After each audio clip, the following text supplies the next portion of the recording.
Hello and welcome to this week's episode of The Winning Post, powered by the Serum Institute of India. I'm Mandira Lalwani. As always, plenty of racing action on tap for you, but first up, the headlines.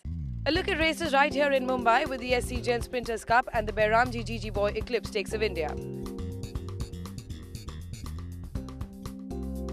Passages run by a very close friend of mine, Tarana, and she came up with this brilliant idea of the horse sculptures, all painted by top artists, and it's for a good cause.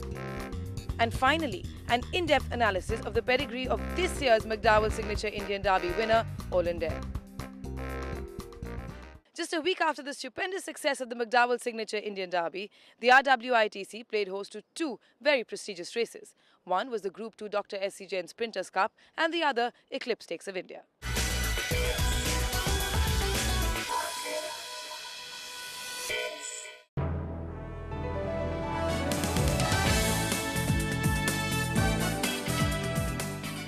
Pink was the colour of the day at the RWITC in Mumbai on Sunday, 9th February, in honour of raising awareness for breast cancer in a unique new endeavour initiated by the club as part of its bid to combine CSR activities and racing. It was indeed heartening to see throngs of crowds as the ladies and even the men did not shy away from showing their support for the cause by donning various hues of the colour. The RWITC tied up with an NGO called Passages, which works in the field of raising awareness and funds for the treatment of patients suffering from breast cancer. Passages run by a very close friend of mine, Tarana, and she came up with this brilliant idea of the horse sculptures, all painted by top artists, and it's for a good cause. They've raised valuable money for breast cancer, and if you notice, the RWITC is now playing a leadership role in associating with several NGOs, Indian Cancer Society, the Red Cross, the Rotary Club, the Home for the Destitute, Searchari. The list is growing bigger and bigger. And when Tarana came and said, I'd love to do something with the club, and she came up with the Pink Filly initiative. It was coincidental. Her project was called Pink Filly. Pink is also our family color, and it's also the color for breast cancer. And I think it drew a lot of buzz, a lot of excitement. We had Royal Padamsi's dances and the Hello Classic, and a perfect day at the races after the Derby. In keeping with this, horsehead sculptures aptly named Pink Filly trophies, designed by renowned artist Erzan Kambata, were on sale at the club, the proceeds of which would go towards the treatment of patients suffering from the dreaded disease. And adding some more power to this cause was ex-Bollywood actress turned philanthropist Dinah Hayden, who was present on the day to show her support. Wow, I've been associated with Passages for I think about 10 years now.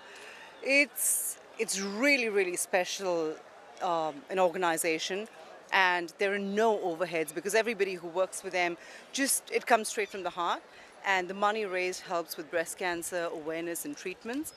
And this particular event, the money raised for every single horse head that's sold goes towards the treatment of women with breast cancer. So if one horse head is sold, then one woman's complete treatment of breast cancer gets taken care of. It's really beautiful. I think any event, including racing, is an opportunity to spread awareness about any cause that you want.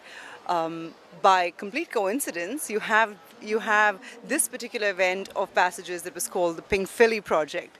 And filly is horses, you can't get more ideal in title. There were two races on the day's card, the Pink Filly Passages Trophy Division 2 and Division 1, that added to the awareness. Also on the cards was the race that has come to be recognized as the country's leading sprint race that often serves as a precursor to the Sprinters Cup on Invitation Weekend, as the top three get nominations for the Sprinters Cup in Hyderabad. The race is named in honor of the club's longest-serving chairman, Dr. S.C Jain, and this year was the race's 21st running. It is a Grade 2 race run over a trip of 1200 meters and is open to thoroughbreds aged 4 years and older.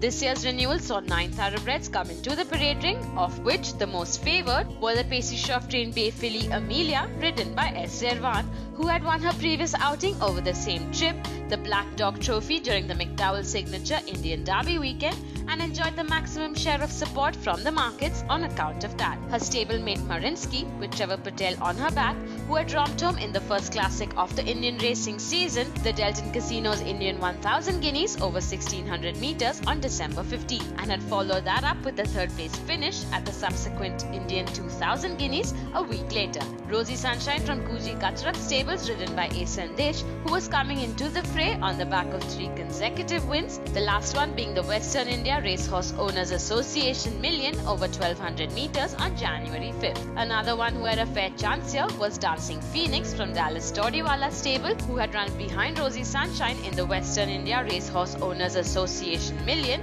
and had Indian Derby winning jockey Wild Srinath holding his reins. With the field all locked and loaded, the starters set them away. Waizu on the outside is Pingo towards the inside rails. Joining these two is Amelia in a hurry. A length for the back there is Rosie Sunshine, then comes Nahi. A length for the back there is Rajasthan Royals, Nefin, and Marinsky is a close last as they cross the 800 meter marker.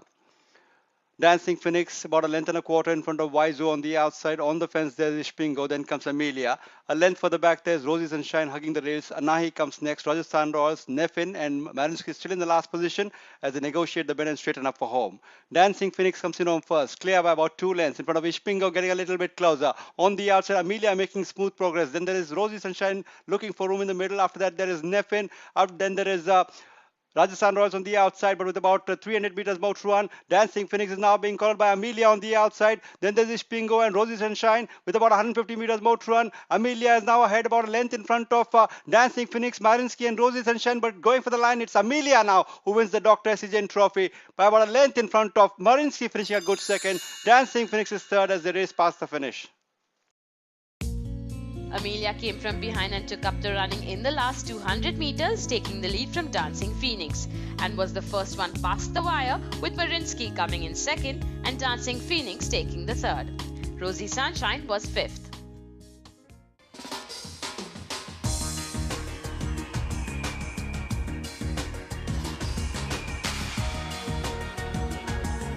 Chairman of the RWITC, Vivek Jain, along with his father Dr. Shashi Chand Jain, as well as the rest of the Jain family, gave away the presentation honours to the winning connections, which included a pink filly trophy designed especially for the occasion by Padma Shri nominated artist Jagdish Maiti. Well, it's a topmost race. As you know, it's the second biggest sprint race in India. A great lead up to the Sprinters Cup. At least 5 or 6 past winners of this race have gone on to win the Sprinters Cup.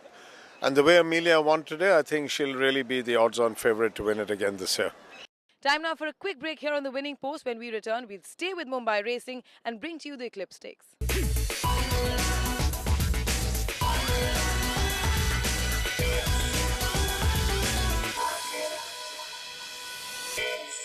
Thank you for staying with us. As promised, time now to look at the Byramjee Jeejeebhoy Eclipse Stakes of India, a Group 2 race which saw 10 runners go to the start.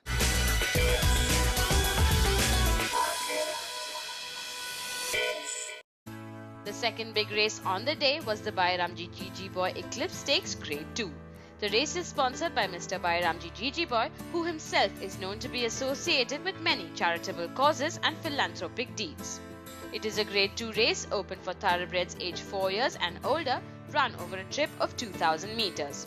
This year's renewal saw 10 thoroughbreds line up at the starting gates, of which the most favoured were the Irfan Ghatala trained 6-year-old Toro Loco, who was making his third appearance this season and had run 5th the last time out at the Group 3 A.C RWITC Trophy on December 29th over 1,800 meters. He was ridden by A.Sandesh, who was looking at guiding the gelding to his first victory here. Nosher Kama's Bay filly To The Manor Born, who was making her 6th start of her career and had done enough to prove her class in this period. She had run 4th to Isn't She Special at the Vilu Poonawalla Indian Oaks Group 1 and with Neeraj Rawal on board was looking at improving on that performance. Pacey Shroff's charge Master Shifu, who was coming into the contest on the back of a victory at the Group 3 AC RWITC Trophy and found favour in the markets on account of that. They're off and racing for the Byramjee Jeejeebhoy Eclipse Stakes of India Grade 2 to a lovely even start by all the runners.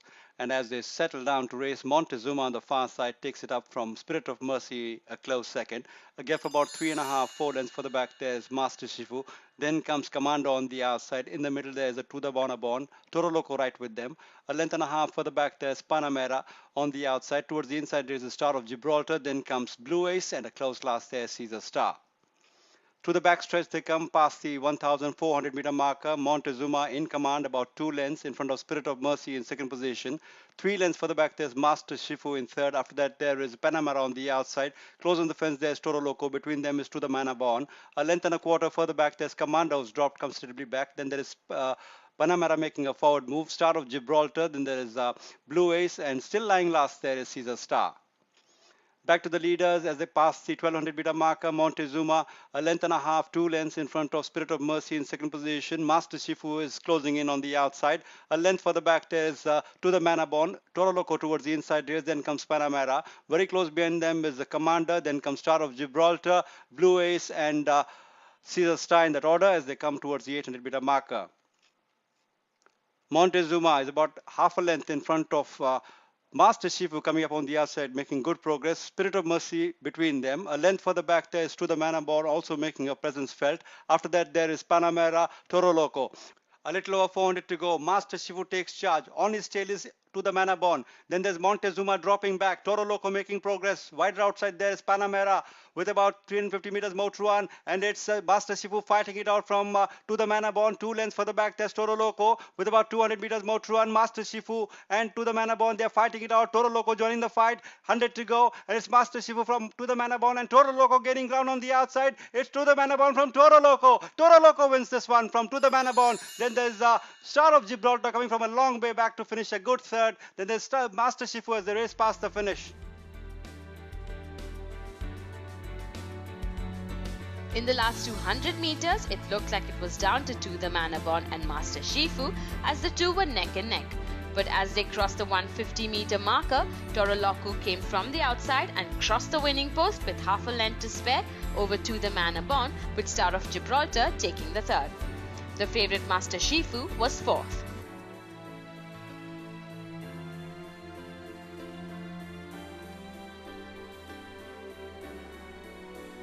Toro Loco had done his master proud, and this victory meant more as this was the Bangalore-based trainer's first win at the Mahalakshmi racecourse, and the man was a picture of pure joy as he led in his charge.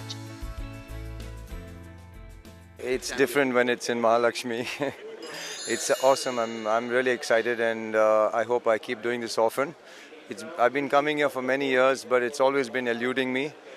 The last year I had the best horse, Windstream, but unfortunately he was knocked around pretty badly and he lost by a length. So I guess there's always the right time for everything, and today is the right time. Considering that he's coming from altitude and on a flat track, we are better off coming and racing here. But he hasn't raced so well the last 2 times because the distance was a little sharp and the race is much faster and he's giving weight all round. Ideally, it's a 12-furlong race, which would be the best for him. I hope to get a nomination for the invitation. I still feel that he's the top, a horse at the top. He's capable of beating the best. He's given you this performance in spite of giving 10, 9, 12 kilos all round.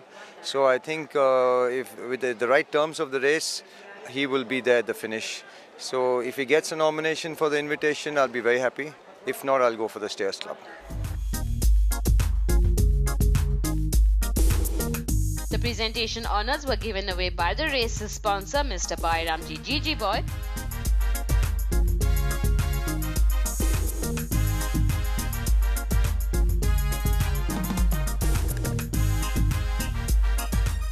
And adding colour to the event were children from the school, who performed a dance that did a lot to lighten the somewhat sombre mood.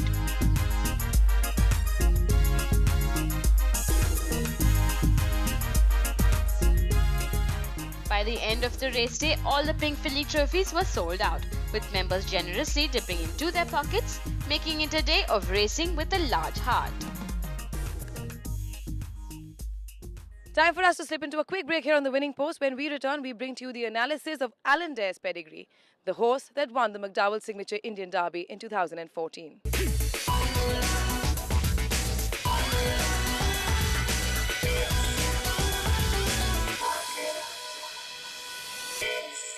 Welcome back to the Winning Post, powered by the Serum Institute of India.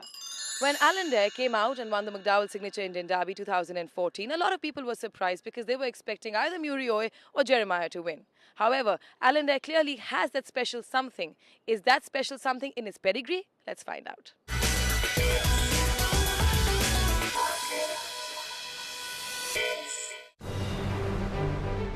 The stage was set.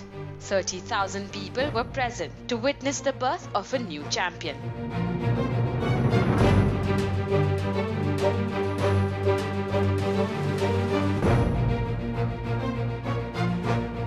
There were two names on everyone's lips, Murioi and Jeremiah. Which of these would it be? Fast forward to approximately 2.5 minutes later. But it is Alander from Murioi. It's Alander from Murioi. After that is Starry Eyes in Circle of Life. Alander and Vaya Srinath winning this one. From Starry Eyes, after that is Circle of Life and Murioi. And all of this had turned on its head. A new champion had emerged, but not one that everyone was expecting. And his name was Alaindair. Alaindair is a son of multi-dimensional, who is considered to be the most successful freshman sire of our times. He has had 7 individual classic winners in his first year alone as a stallion, and has stamped his class on Indian racing like no other. Multi-dimensional himself boasts of a pedigree that reeks of class. He is a son of Danehill out of Sacred Song and is from the legendary Northern Dancer line.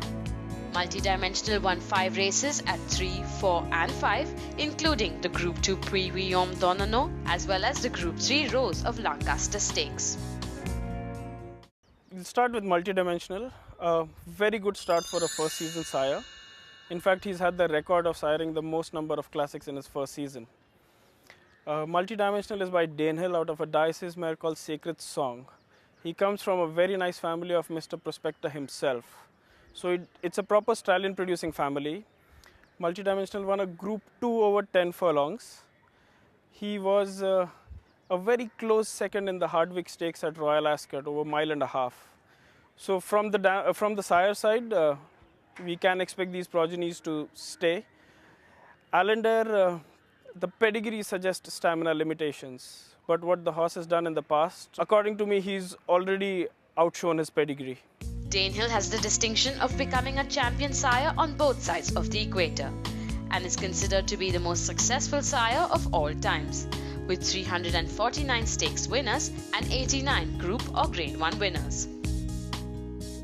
What can be said about Northern Dancer that hasn't been already said? The most successful sire of the 20th century, who produced champions in both the USA and the UK and sired 147 stakes winners. Multi-dimensional has had a classic winner in each of the major racing centres in the country, a feat perhaps that is one of a kind.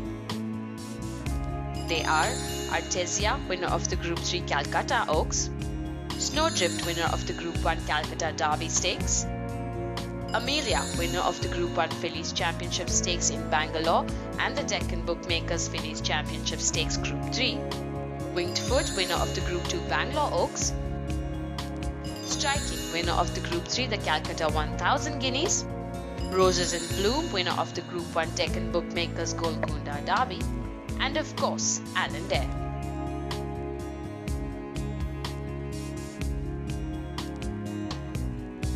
Alaindair's dam is God's Grace, who is a Racine mare, and while God's Grace did not race, his Grand Dam Regal Star won 9 races here in India.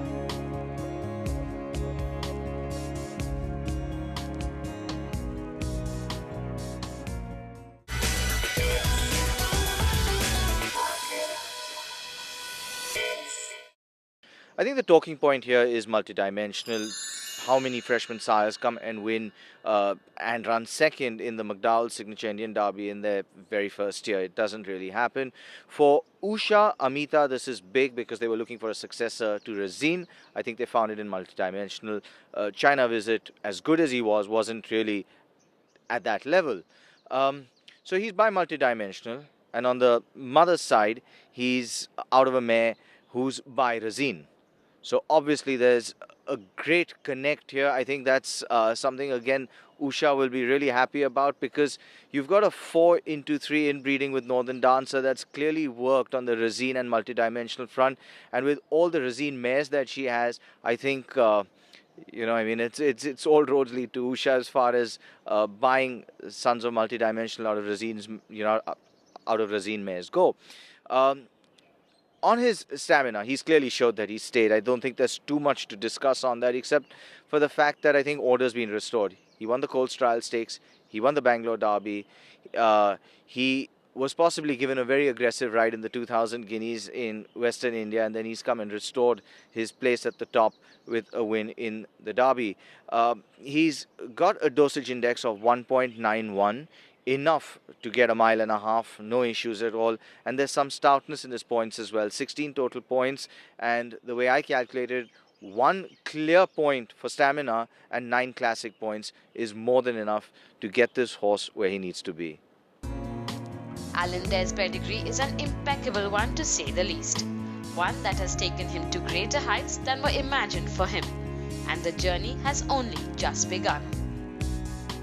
Well, that's all we have time for in this weekend's episode of The Winning Post. Remember, if you've missed anything, you can always catch it on our YouTube channel. Do like us on Facebook and follow Mohit Lalwani on Twitter for regular updates and tips. Till we see you next time, may the horse be with you. Goodbye.